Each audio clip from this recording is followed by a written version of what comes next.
Welcome back, everyone. Today I've got a quick tutorial for you about how to update your firmware for your DJI Air 3S or really any DJI drone. Also, how to update your battery firmware. I've seen people struggling on updating the firmware on both their aircraft and their batteries, so we're going to tackle that today. I'm going to tell you about a giveaway that I'm doing here on the channel real quick, and then we'll get to it. All right, so first things first, we're going to go ahead and turn on our drone, in this case, the Air 3S, and turn on the controller. In this case, an RC2. Same procedure if you're doing this from your smartphone with the RC-N3 controller or RC-N2, any of the ones that you connect to a phone. Because all this is done within the DJI Fly app. Okay, we're all booted up and connected. First thing we're going to do is hit Go Fly. Okay, so we're all connected here like normal, like we're going to go fly, except today what we're going to do is update the firmware instead of Go Fly. So what we're going to do is click the three dots up here in the upper right corner. Then we're going to click About. And then right here where it says Aircraft Firmware, we're going to click Check for Updates. It says we're all updated. If there were updates, they would pop up there, and then you would just click Update and sit there and let it do its thing. Now that's how you would update the firmware for the controller or your drone itself.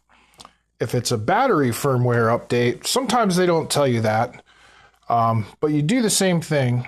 And then the way I usually figure out if it's a battery update or not is after it's updated, I just take one of my other batteries and put it in there and then click Check for Update again. If it does that, that means it's a battery firmware update, and you'll have to do that same procedure with each battery. I don't turn off the controller between doing that. I just turn off the drone, take the battery out, put another battery in, and then click Check for Updates. Something else you should check out while you're in here is the FlySafe database update. Most people have done this. A lot of people haven't. Last year or late the year before, DJI took off all the geofencing and stuff, and the height restrictions. Like if you were in a somewhat restricted area, it would make you get a code to put in to unlock the drone. You don't have to do that anymore. It just warns you that you're in an area with height restrictions and things like that.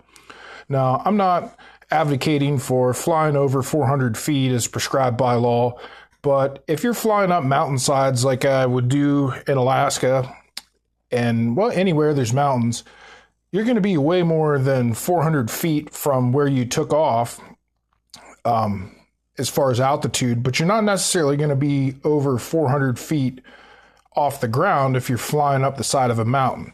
So keep that in mind. Updating that really kind of takes the training wheels off. It's good for people like me. I'm not a moron, so I don't really need the drone to tell me that, oh, I shouldn't be flying outside of O'Hare or outside of the Anchorage airport. But some people aren't as smart as most of us, so be sure to check that and update it. Thanks for watching, guys. We'll catch you on the next video. So there we have it. Not a very difficult process, but if you've never done it before or you just didn't know, well, now you know.